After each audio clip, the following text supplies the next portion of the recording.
Olá, sou eu, Eloy Faxinã, por aqui mais uma vez para falar de orixá de forma bem simples. Ontem, quarta-feira, eu não gravei vídeo, tivemos que resolver alguns problemas particulares que se estendeu até o dia de hoje. E agora à noite, eu estou aqui na minha sala para não deixar passar, esse tempo sem colocar vídeo no ar, porque é sempre muito importante a gente manter o orixá em atividade de internet, levando sempre a mensagem bem tranquila e transparente aos leigos, novos iniciados principalmente, para entender o orixá com bastante tranquilidade. Mas o que me leva a gravar esse vídeo hoje é um assunto, um bate-papo que eu tive no WhatsApp com um rapaz, e ele me falou do problema que aconteceu com ele. Eu perguntei se podia falar disso, claro, preservando a identidade dessa pessoa, e ele disse que sim, E eu achei interessante trazer esse bate-papo. Mas junto a isso eu vou trazer uma outra questão que, de certa forma, se conecta com esse bate-papo que eu tive com esse rapaz, e acho que vai ser bem interessante. Então, eu peço a você, antes da gente começar a nossa conversa, que está passando aqui pela primeira vez, se inscreva no canal, sabe? Faz uma maratona no nosso canal, como dizem os meus netos, para que você conheça o nosso conteúdo. Se for legal, continue inscrito.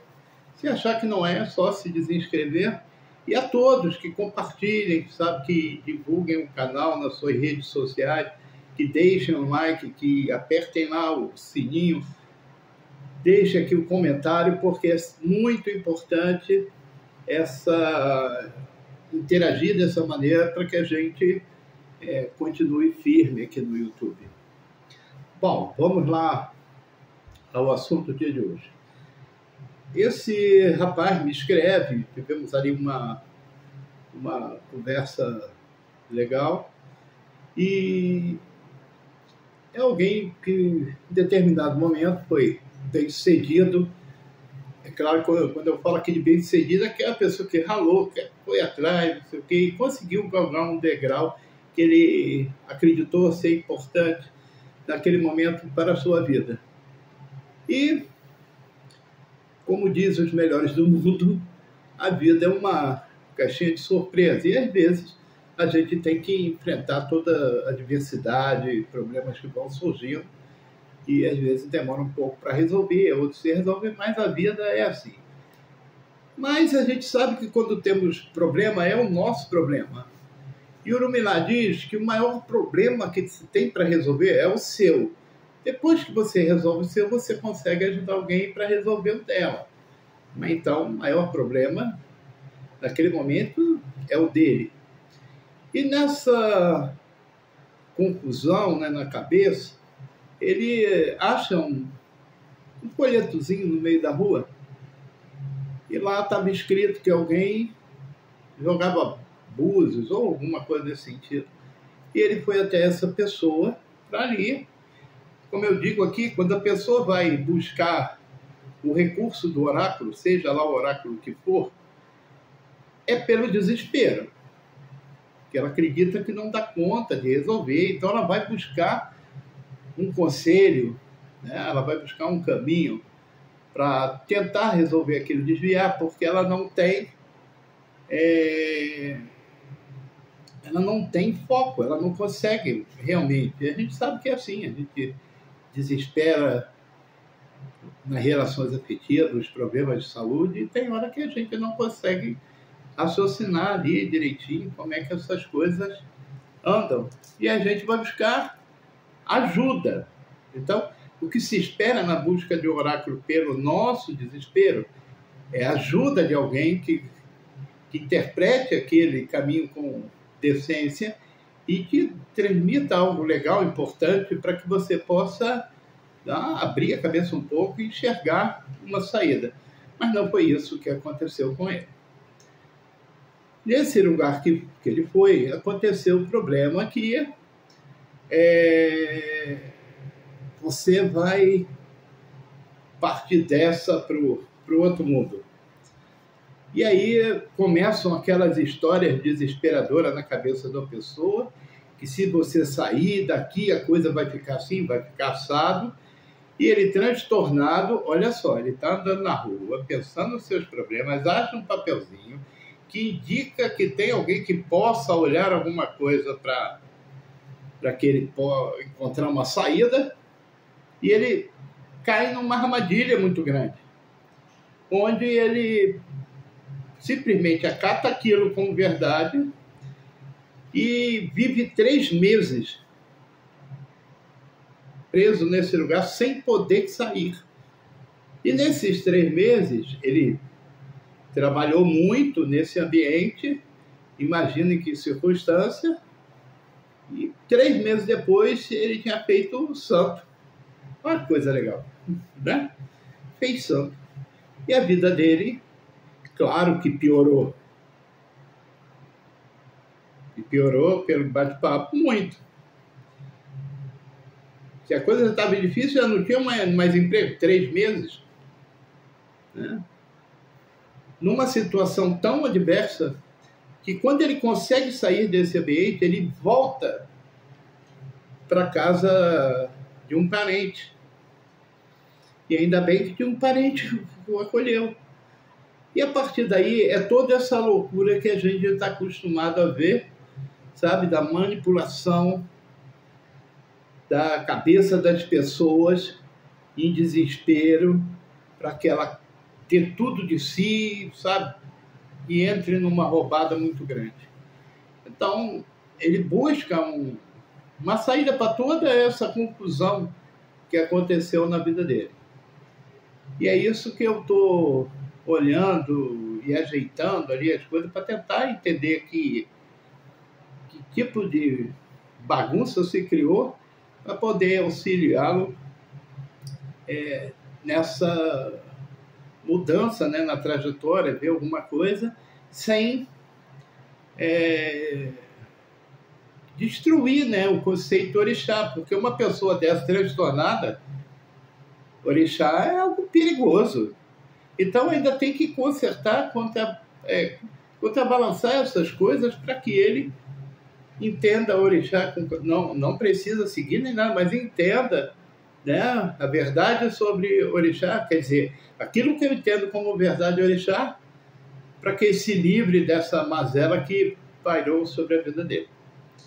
Ele tem culpa? Sim, tem culpa de não se ouvir. Mas por que ele não consegue se ouvir, não conseguiu se ouvir? Simples. As pessoas sequestram o raciocínio cognitivo do outro. Consequentemente, todos os sentimentos que a gente tem, que a gente conseguiu, né, entender a vida, isso tudo fica paralisado. Nem pensar em si mesmo, nem pensar como você não consegue mais raciocinar. A sua capacidade de raciocínio, ela é aprisionada numa armadilha infeliz, sabe, que vai te levar, de certa forma, ao desespero. E quando acordar, as coisas ainda continuam parecendo que é tarde demais. Mas elas só parecem que é tarde, mas tem uma saída, né, para a gente poder mudar isso. Então, o perigo de você esbarrar com uma pessoa dessa é grande. Por quê? São papeizinhos espalhados no meio da rua, pregado aqui, pregado ali. Olha só, eu não estou generalizando de quem tem uma plaquinha, de quem divulga, sabe, o seu trabalho, sejam todos nessa condição que ele encontrou, tá? Eu conheço muita gente séria que tem anúncio, que produz panfleto. Na internet hoje é o que não falta. Mas não é disso que eu estou falando. Eu estou falando que ele deu o azar de achar um papelzinho desse espalhado que era o grande atropelo da vida dele. Então, deu nisso. Mas tem conserto. Então, tenha cuidado com o que você lê, onde você pega alguma coisa. Sabe, por indicação de um amigo, alguém muito próximo, a gente consegue, né, ter um entendimento ali, não, eu jogo, é o meu pai de santo, é meu amigo, eu conheço aqui, então vamos lá, porra, dá para ir com uma certa tranquilidade. Mas você tem que ir para uma consulta com oráculo sempre no sentido da razão, sabe? Sempre assim. Teve um conselho, aquele ajuste, você consegue pensar, bom, isso daqui eu faria, né? Tem coerência com o que você busca? Beleza, vai, faça suas coisas e vai caminhar tudo certinho. Agora, se você tem dúvida e está sentindo que você está se perdendo, então você tentando sequestrar a capacidade que você tem de pensar, sabe? Então sai dali, sabe? Ou então fala, pô, legal, valeu, outro dia eu volto e some. Ou procura, se ainda, mesmo assim ainda te chama atenção, procura um outro orador, vai jogar ali, sabe, de novo, e ver como essa história se comporta, né, com a leitura de uma outra pessoa. Então, é importante ter muita atenção para não se perder nesse tipo de situação. Isso é um modo sujo de jogar com as coisas e trazer problema para a vida dos outros. Bom, e eu estou falando disso que eu acho estranhíssimo, sabe? Esse tipo de covardia, por uma coisa muito séria, que na minha cabeça parece ter algum tipo de entrosamento, sabe?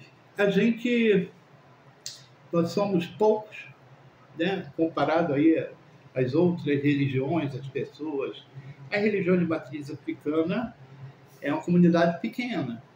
Nós temos candomblé de Queto, candomblé de Angola, candomblé de Jeje, nós temos, relacionado à matriz africana, né? Nós temos Umbanda, nós temos Oió ou Batuque lá no sul, nós temos Xangô no nordeste, né? Nós temos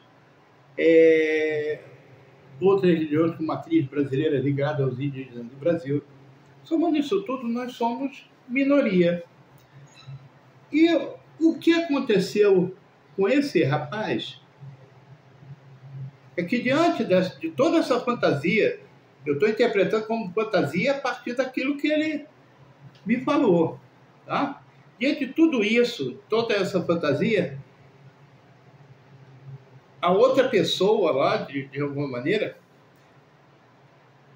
ajoelhou, sabe? Para rezar fervorosamente. E isso encanta, né? Esse vídeo vai ficar um pouquinho longo, tá? E o que acontece? Quando os povos africanos,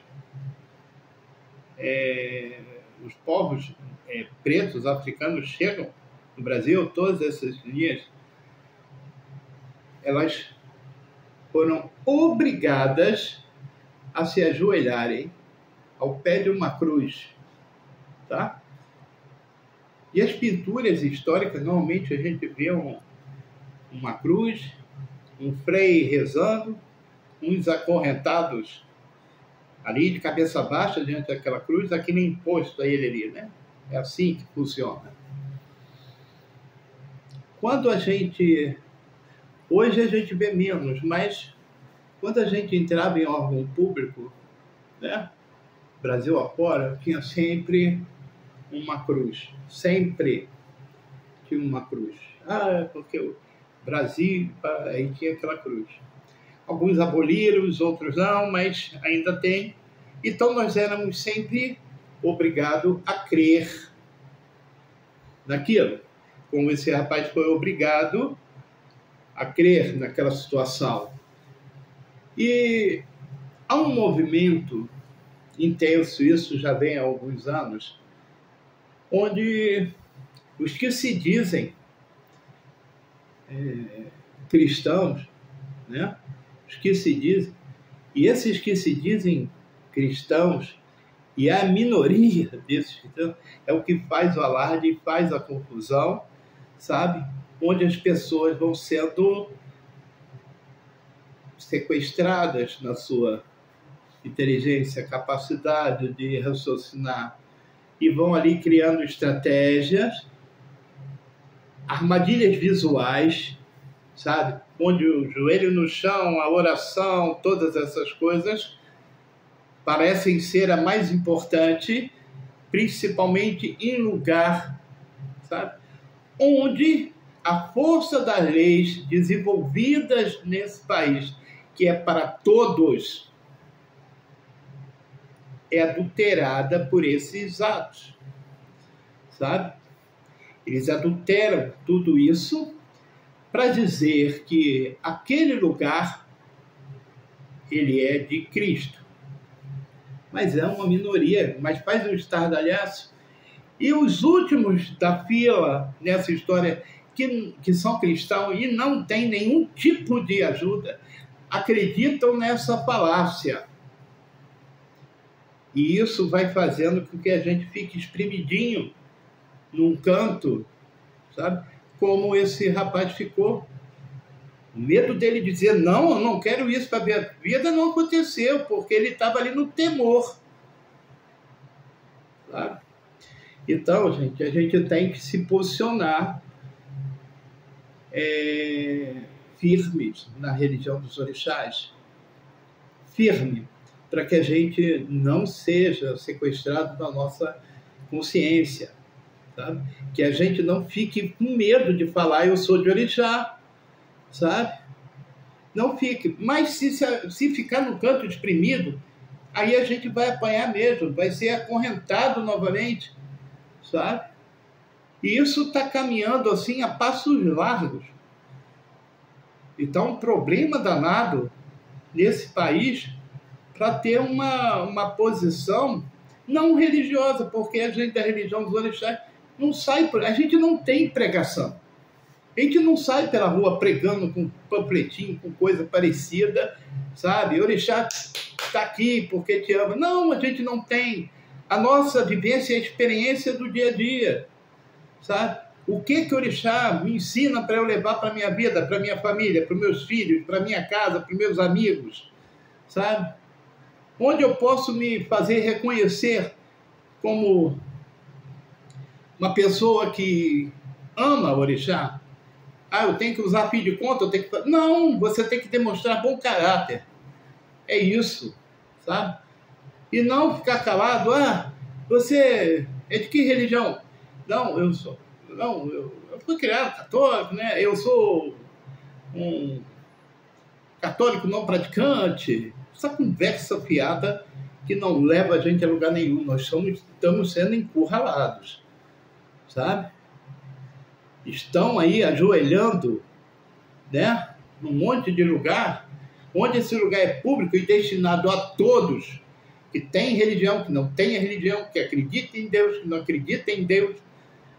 É para todos, para resolver o problema das pessoas.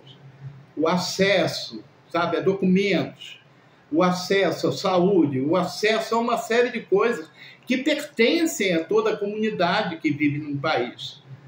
E nós estamos sendo encurralados novamente. Vamos jogar a gente num barquinho, sabe? E quando a gente desembarcar em outro lugar, ela açoitada aos pés da cruz. Porque você não tem alma. Tá? Desculpem estar falando assim, mas o que eu consegui observar na dificuldade que esse rapaz está enfrentando, né? É isso. É sequestrarem a tua capacidade cognitiva. É deixarem você sem alma. É você virar um fantoche. E não podemos. Quando a gente vê esse povinho ajoelhado, abra teu olho e diga, aquilo dali não me representa. Sabe? Esse chororô não me representa. Sabe? Porque a gente vai sendo ali exprimido. Ah, babá, mas se eu falar eu não vou conseguir, eu posso ser mandado embora do emprego. Você não tem capacidade de crescer e mostrar a realização através do teu bom caráter? Então faça isso, sabe? Faça isso, lute por você. Você não está lutando pela religião dos orixás, não. Você está lutando por aquilo que você acredita, sabe? E aquilo que você acredita tem como base o orixá, Então, a tua representação tem que ser autêntica. Gente, desculpe esse desabafo, mas eu achei uma grande sacanagem a partir da minha interpretação daquilo que esse rapaz me falou, mas tudo isso vai resvalando em todos nós de muitas maneiras. Isso aconteceu com alguém jogando búzios para esse rapaz, sabe? Mas isso pode acontecer com alguém orando por você, isso por uma série de coisas, porque ali vira o teu salvador e o teu salvador está te enganando. Então, muito obrigado a Sheol, mais uma vez, desculpe, mas é somente um desabafo de um coroa aqui das antigas que ficou cansado de apanhar na cabeça com esse tipo de coisa. A Sheol, até o próximo vídeo.